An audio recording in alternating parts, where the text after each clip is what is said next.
Hello everyone, this is Trisha Naik from TE Electronics, and today I'm going to be designing an inverting and non-inverting comparator along with the circuits which can be derived from the comparator circuits, namely the zero crossing detector, the time marker circuit with positive spikes, and I'm also going to design a sample and hold circuit.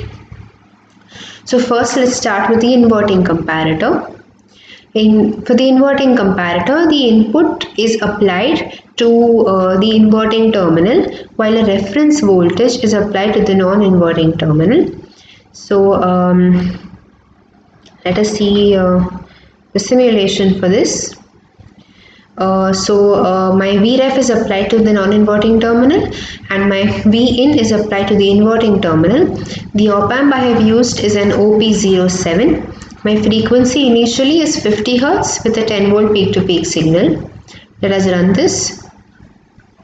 So this is my input and this is my output signal. As I can see that every time my input crosses the reference voltage of around 2 volt as I have given here, the output swings from minus Vsat to plus Vsat or plus Vsat to minus Vsat, which are the saturation voltages of the op-amp. So since this is an inverting comparator, I can see that the output is 180 degree phase shifted from the input, which means that when my input is negative, my output is positive. So for the inverting comparator, these are the observations which I took. Initially for frequencies like 50 Hz up to 1 kilohertz approximately, I'm getting a perfect output. That means when Vin is less than Vref, that is when the input applied is less than 2 volt, for example, which is my Vref, the output is plus Vsat, and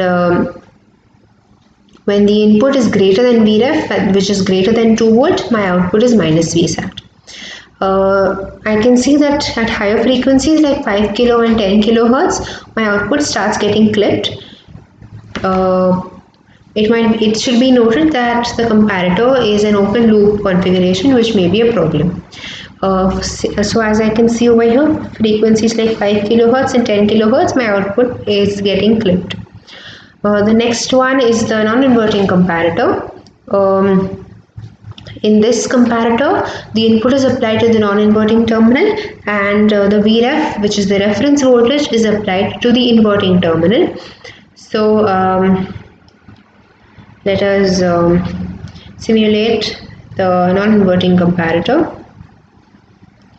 This is a circuit with a non-inverting comparator. Again, I've used the OP07. My reference voltage, which I've taken as 2 volt, is applied to the inverting terminal, and my input sine wave, which is a 50 Hz frequency along with 10 volt peak to peak voltage, is applied to the non-inverting terminal. Let us run this.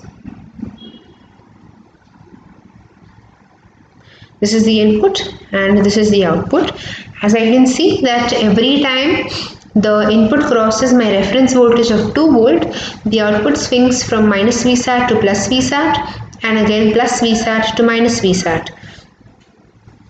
So let us note that since this is the non-inverting comparator, whenever Vin is less than Vref, I will get a minus Vsat, and Vin is greater than Vref, I will get a plus Vsat, as I can see here. So when the input is positive, the output will also be plus Vref whenever the value is higher than my reference voltage.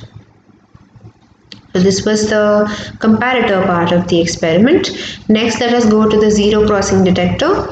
The zero crossing detector is basically a comparator circuit. The only difference is that the Vref applied is 0 volt, as you can see here. The rest remains the same. So let us simulate the zero crossing detector. So as you can see here, my reference applied is 0 volt. My sine wave is 10 volt peak to peak with 100 Hz frequency, and I've used the OP07 op-amp again. Let us run this. In this experiment, I have designed a non-inverting zero crossing detector. As you can see, my input is applied to the non-inverting terminal. For an inverting zero crossing detector, I can apply my input voltage to the inverting terminal. As I can see that every time my input crosses the 0 volt mark, my output goes from minus Vsat to plus Vsat and plus Vsat to minus Vsat, which are the saturation voltages of the op-amp. So since this is a non-inverting zero crossing detector, whenever my output is positive and above zero level, my input is above zero level, and positive, my output will also similarly be positive V reference. So this was the zero crossing detector. For a time marker circuit, a time marker circuit is basically a zero crossing detector, and the output of the zero crossing detector is applied to an RC circuit to get either positive or negative spikes. As you can see here, I've used a capacitor of 0.1 microfarad and my resistance is 1 kilo ohm. The frequency I've kept is 1 kilo hertz for the input signal, and this is connected back to the so let us simulate the time marker generator. So this is a circuit similar to what I just showed a minute ago. Let us run this.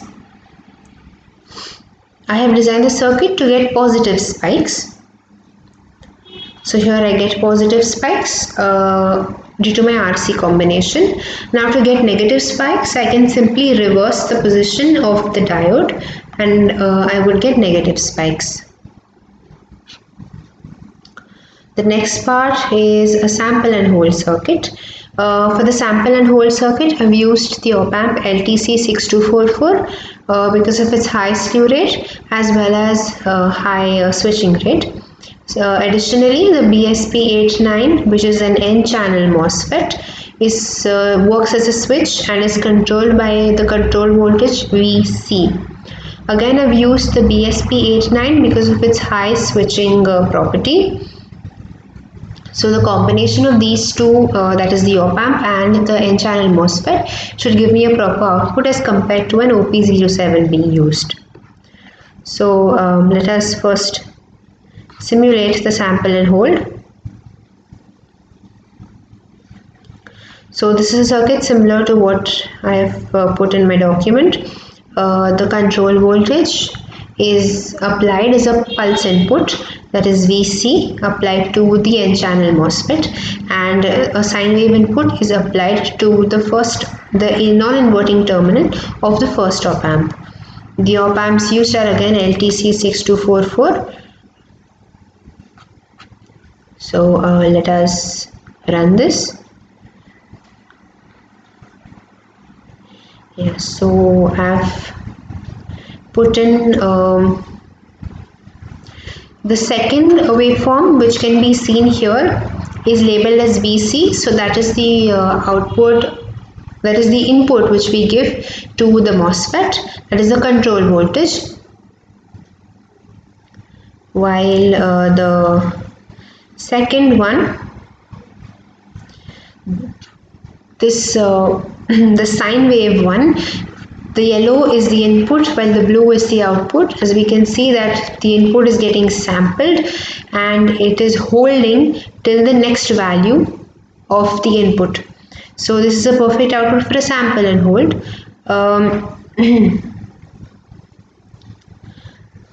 Using the LTC6244, I got a much better output as compared to the OP07, which is the reason why I used this op-amp as opposed to the OP07. So the sample and hold will basically take the input value and hold it until the next highest input value is received. So this was all from experiment number 6, and in this experiment we have designed inverting and non-inverting comparators, zero crossing detectors, time marker circuits and sample and hold circuits. For the applications of this, Zero crossing detectors are used as phase meters. Sample and hold circuits find a lot of applications such as ADCs, digital interface circuits, analog demultiplexers, data distribution systems, data acquisition systems. Sample and hold circuits are also used in DSOs, that is digital storage oscilloscopes.